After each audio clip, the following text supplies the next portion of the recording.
मैं हमेशा से ऐसी जगहों की तरफ खिंची चली जाती हूँ जहां लोग जाना तो दूर, उनका नाम लेना भी पसंद नहीं करते। उस रात भी कुछ ऐसा ही हुआ। शहर से दूर, जंगलों के बीच एक पुराना किला है।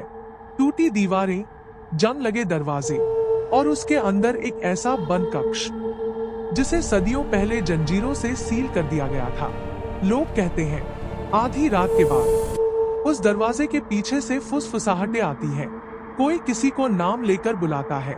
मैंने इन बातों पर कभी यकीन नहीं किया। मुझे लगा ये सब कहानियां हैं, डराने के लिए बनाई गई कहानियां। लेकिन मुझे नहीं पता था कि उस रात वो किला मुझे बुला रहा था। और सबसे डरावनी बात ये है, जो आवाज मुझे वहां ले गई वो मेरी अपनी थी। यह कहानी उस डर की है जिसे मैंने खुद बुना, और अब वही डर मुझे धीरे धीरे निगल रहा है। मैं कोई कहानी सुनाने वाली नहीं हूँ, मैं एक चेतावनी हूँ। वह आवाज जो मेरी नहीं है। लोग अक्सर कहते हैं कि जिज्ञासा इंसान की सबसे बड़ी दुश्मन होती है। मैंने हमेशा इस बात का मजाक उड़ाया था।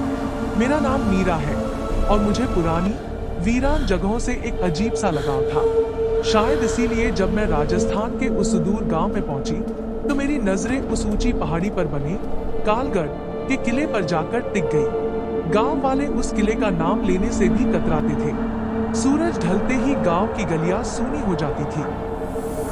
वहां की एक बूढ़ी औरत जिसे सब काकी कहते थे, उसने मेरा हाथ पकड़कर चेतावनी दी थी, बिटिया, उस पत्थर के ढेर में सिर्फ यादें नहीं, कुछ और भी कैद है।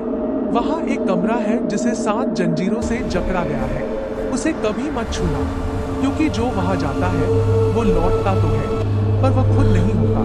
मैंने मुस्कुराकर उसकी बात टाल दी। मुझे लगा ये सब महज अंधविश्वास है। लेकिन उस रात जब चांद बादलों के पीछे छुपा हुआ था, मुझे अपने कमरे की खिड़की से उस किले की बुर्ज पर एक धुंधली सी रोशनी दिखाई दी। ऐसा लगा जैसे कोई मुझे पुकार रहा हो। वह कोई आवाज नहीं थी, बस एक खिंचाव था, जैसे कोई अदृश्य धागा मुझे अपनी ओर खींच रहा हो। किले की ओर पहला कदम। रात के 2 बज रहे थे। हाथ में एक टॉर्च और दिल में एक अजीब सी बेचैनी लिए मैं किले की ओर चल पड़ी। झाड़ियों की सरसराहट और उल्लुओं की चीखें वातावरण को और भी भयानक बना रही थी। जैसे जैसे मैं किले के मुख्य द्वार के करीब पहुंची, हवा ठंडी होती गई, इतनी ठंडी कि मेरी सांसें धुएं की तरह दिखने लगी। किले के अंदर का सन्नाटा ऐसा था जैसे वह मुझे खा जाना चाहता हो। टॉर्च की रोशनी जहां भी पड़ती, वहां सदियों पुरानी धूल और मकड़ी के जाले दिखाई देते। मैं आगे बढ़ती गई, सीढ़ियां चढ़ती गई, जब तक कि मैं उस गलियारे में नहीं पहुंच गई जिसका जिक्र काकी ने किया था। वहां गलियारे के अंत में एक विशाल लकड़ी का दरवाजा था। उस पर लोहे की भारी भारी जंजीरें लिपटी हुई थी। उन जंजीरों पर जंग लगा था, लेकिन वे देखने में अब भी बहुत मजबूत लग रही थी। कमरे के अंदर से एक अजीब सी महक आ रही थी, जैसे पुरानी किताबें और सड़े हुए मांस का मिश्रण हो। चेतावनी और फुसफुसाहट। मैं उस दरवाजे के ठीक सामने खड़ी थी। अचानक गलियारे का तापमान और गिर गया। सन्नाटे को चीरते हुए एक फुसफुसाहट सुनाई दी, मत खोलना, लौट जाओ मीरा, लौट जाओ। मेरे पैर जम गए। वह आवाज, वह बिल्कुल मेरी थी। वही लहजा, वही आवाज की गहराई। मुझे लगा शायद मेरा दिमाग मेरा मजाक उड़ा रहा है, लेकिन फिर वही फुसफुसाहट तेज हो गई। इस बार उसमें एक दर्द था, एक तड़प थी। मीरा, अगर तुमने इसे खोला तो तुम कभी वापस नहीं मिलोगी। मैंने अपने चारों ओर देखा, वहां कोई नहीं था, सिर्फ मैं और वह जंजीरों वाला दरवाजा। तभी एक चमत्कारिक और डरावनी घटना हुई। जो जंजीरें शांत पड़ी थी, वे अचानक हिलने लगी। लोहे के आपस में टकराने की आवाज उस खामोश किले में धमाके जैसी लग रही थी। खरर, खरर। मेरा मन कह रहा था कि भाग जाओ, लेकिन मेरे पैर जैसे जमीन में धंस गए थे। जंजीरें अपने आप ढीली होकर फर्श पर गिरने लगी। भारी जंजीरों के गिरने की आवाज से पूरा किला कांप उठा। दरवाजा, जो सदियों से बंद था, धीरे धीरे एक करार के साथ खुलने लगा। अंधेरे का सामना। दरवाजे के पीछे सिर्फ घना काला अंधेरा था।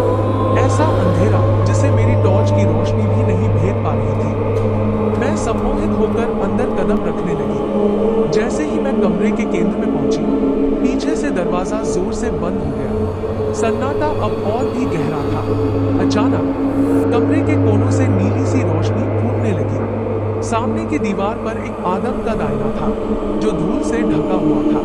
मैंने कांपते हाथों से आईने को साफ किया। जो मैंने देखा, उसने मेरी रूह कपा दी। आईने में मैं ही खड़ी थी, लेकिन वह मैं नहीं थी। आईने वाली मीरा की आंखें पूरी तरह काली थी। उसमें सफेद हिस्सा गायब था। उसकी त्वचा पीली और बेजान थी। सबसे डरावनी थी उसकी मुस्कान, एक ऐसी मुस्कान जो कानों तक जा रही थी, जो किसी इंसान की नहीं हो सकती थी। वह परछाई आईने के अंदर से मेरी ओर बढ़ी। उसने अपना हाथ आईने की सतह पर रखा और वह सतह पानी की तरह हिलने लगी। तुमने बहुत देर कर दी, मीरा, परछाई ने कहा। उसकी आवाज अब मेरी आवाज से बदल चुकी थी। वह भारी, फटी हुई और कई गला घोंटने वाली आवाजों का मिश्रण थी। उसने मेरा गला पकड़ लिया।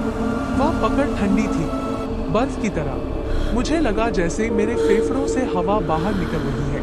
मेरी आंखों के सामने अंधेरा छाने लगा। आखिरी चीज जो मुझे याद है, वह थी उस परछाई का मेरे शरीर के अंदर समा जाना। सुबह का उजाला और कड़वा सच। अगली सुबह जब मेरी आंख खुली, तो मैं किले के बाहर ठंडी घास पर पड़ी थी। सूरज की रोशनी मेरी आंखों में चुभ रही थी। गांव के कुछ लोग और काकी मेरे पास खड़े थे। उनके चेहरों पर डर और हमदर्दी का मिलाजुला भाव था।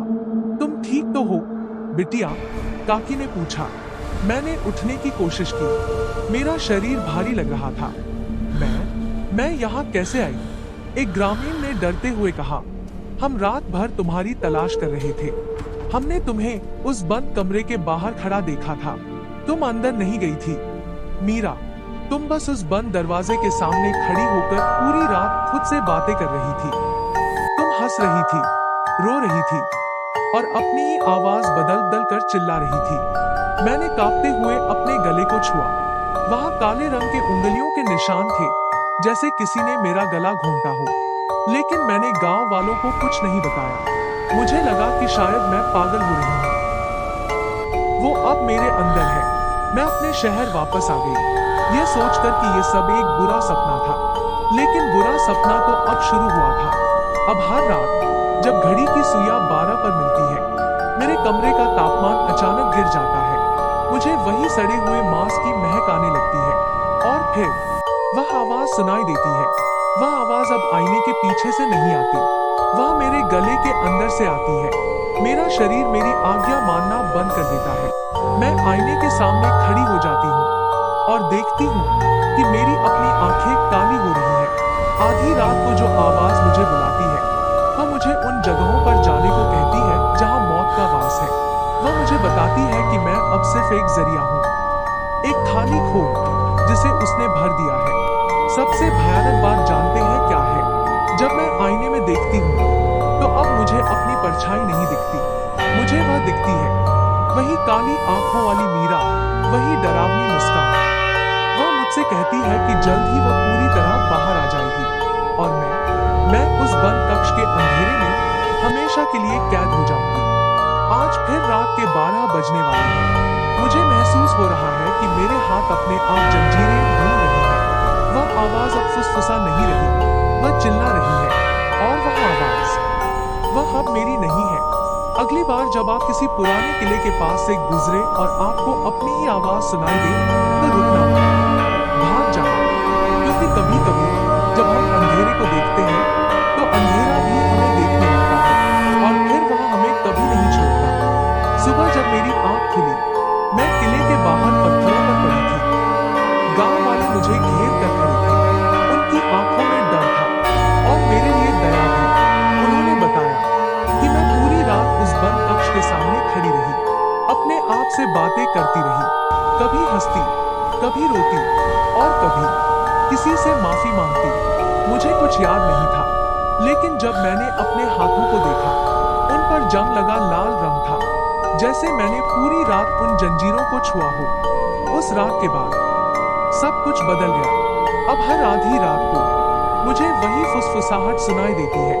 पहले वो आवाज मेरी तरह लगती थी, लेकिन अब अब वो भारी है, गहरी है और उसमें एक अजीब सी भूख है। वो मुझे फिर से बुला रही है। और सबसे डरावनी बात ये है, जब मैं आईने में खुद को देखती हूँ, कभी कभी मेरी परछाई मुस्कुरा रही होती है, लेकिन मैं नहीं। अगर आपको ये कहानी सुनकर भी अभी अपने कमरे में कुछ हलचल महसूस हो रही है, तो नीचे कमेंट में जरूर लिखिए, क्या आप उस किले में जाने की हिम्मत करते? वीडियो पसंद आया हो तो लाइक कीजिए, अपने दोस्तों के साथ शेयर कीजिए और ऐसे ही डरावनी कहानियों के लिए चैनल को सब्सक्राइब करना मत भूलिए, क्योंकि अगली कहानी शायद आपकी हो। धन्यवाद दोस्तों। ऐसी और मजेदार कहानियां सुनने के लिए कमेंट में जरूर लिखें और हाँ, अपनी दिलचस्प कहानियां भी हमारे साथ शेयर करना बिल्कुल न भूलें। आपका एक कमेंट हमें और बेहतर कहानियां लाने की प्रेरणा देता है।